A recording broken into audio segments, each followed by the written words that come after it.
sommes de retour dans le studio de Radio J avec Christophe Barbier, qui a l'air en pleine forme ce matin. Mais oui, très bien, c'est la Saint-Valentin.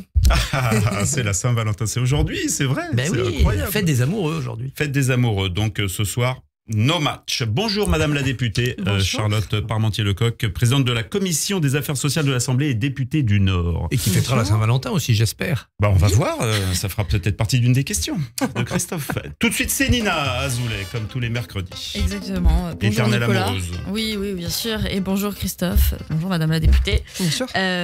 Joyeuse Saint-Valentin du coup à tout le monde. Enfin à tous les gens en couple surtout.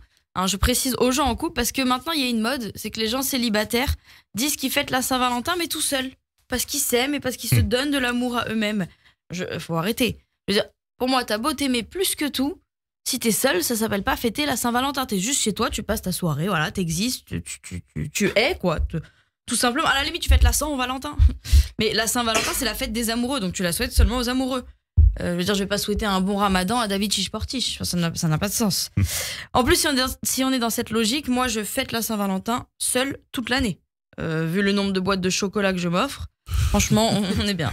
Vous aussi, Christophe Barbier, vous fêtez la Saint-Valentin toute l'année avec l'écharpe rouge. Voilà. Ça fait 15 ans que vous la... On dirait un ruban de boîte de chocolat que vous avez autour du cou. Ça fait bien plus longtemps, vous n'étiez pas né que je l'avais déjà. Oui, j'imagine. Et c'est marrant quand même, cette tradition d'offrir des chocolats et des fleurs pour montrer à quelqu'un que tu l'aimes. Moi, en vrai, je suis pas très fan des fleurs. Je trouve, ok, c'est joli, mais franchement, ça dure 2 minutes le truc. Ça fane. Les mecs, ils sont obligés d'en racheter.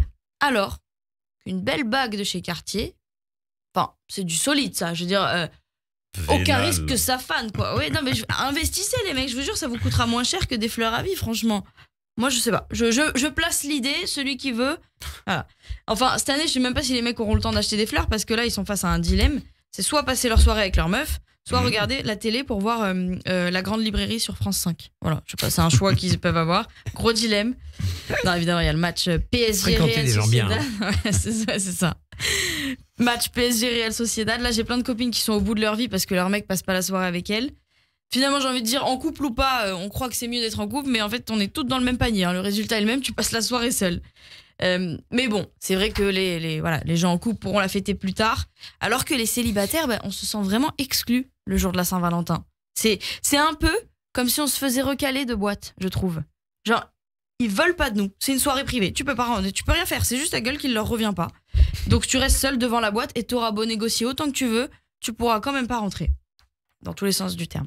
En plus, il y a pas longtemps, ça m'est arrivé. Je me suis fait recaler de boîte et franchement, c'est dur. C'est très dur de se faire recaler de boîte. Ça existe encore, les recalages à l'entrée des boîtes? Ouais. Je peux aller en quand boîte on y va, depuis... oui. Enfin, je sais pas, vous y allez plus. Hein. Non, en boîte, non. ça fait longtemps, en tout cas. Ouais. Mais franchement, je vous jure que se faire recaler de boîte, ça... En fait, déjà, t'arrives devant la boîte, t'es déjà pas bien. Parce que t'es stressé, t'as l'impression que c'est le moment de ton jugement, que c'est le jugement dernier. Là, j'arrive devant le videur et il me sort ces quelques mots qui peuvent te briser une vie. Ce sera pas possible pour vous ce soir, mesdemoiselles. Et là, mais c'est le coup de poignard. C'est-à-dire que toute la confiance que tu as passé des années à bâtir depuis que tu as quitté le lycée, elle se retrouve brisée. C'est comme si ta confiance en toi, c'était un château de cartes que tu as passé du temps à construire, donc c'est fragile. Et le videur, il arrive, il te fait une pichenette et tout s'effondre. C'est ça, voilà, le videur, c'est son rôle. Et en plus, c'est assez marrant parce que nous, les Français, normalement, on aime bien négocier, râler, manifester. Là, je vous jure, en boîte, on se fait recaler. On bronche pas. Tu demandes pas pourquoi, parce que t'as peur de la réponse. Et tu t'énerves pas au cas où tu voudrais retenter plus tard dans la soirée de rentrer. Moi, quand le videur m'a dit non, j'avais envie de lui dire, mais tu sais qui je suis, moi? Sauf que j'avais pas la réponse à cette question. Tout ça pour une soirée où j'allais sûrement m'emmerder, hein, c'est sûr. Mais le recal de boîte, c'est vraiment un rejet de ta personne, quoi. C'est une remise en question. Et le pire, c'est que ce soir-là, je connaissais plein de gens devant la boîte. Mais genre des amis, hein, que j'avais l'impression de connaître. Et en fait, quand tu arrives devant la boîte, les gens changent de personnalité. C'est Hunger Games. La compétition commence, chacun pour soi et Dieu pour tous. Vraiment, l'entrée en boîte, c'est le meilleur test d'amitié. Mais résultat, il me reste 2 potes qui se sont fait recal aussi. Et en plus, par-dessus le marché, leur mec regarde le match ce soir. Donc elle, vraiment, c'est de tous les côtés qu'elles se sont fait recaler. Et mais bon, c'est pas grave, je me dis qu'avec mes copines, on va passer la soirée ensemble, s'acheter des fleurs et des chocolats. Bien sûr. Et on attend la bague Cartier. À bon entendeur. Hein. Ah bah écoutez, c'est merveilleux. La phrase de Groucho Marx, je n'accepterai jamais qu'on me fasse entrer dans un club où je n'accepterai jamais de faire partie d'un club qui m'accepterait comme membre. Voilà. Je ne voudrais jamais. C'était un de mes Ça livres. console tous les recalés. Génial cette phrase. C'était un de mes... Oui, elle est géniale. Ah, je n'accepterai jamais de faire partie d'un club qui m'accepterait comme membre. Ça faisait partie d'un de ces livres, mon livre de chevet quand j'étais jeune, Les Mémoires d'un amant lamentable de Groucho Marx, avec le fameux ex libris. Vous avez été éduqué à ce livre. Ouais, mémoire. Ouais.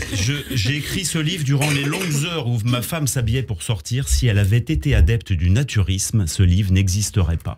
Groucho Marx. Christophe Barbier, le barbier du matin. Les grands débats commencent.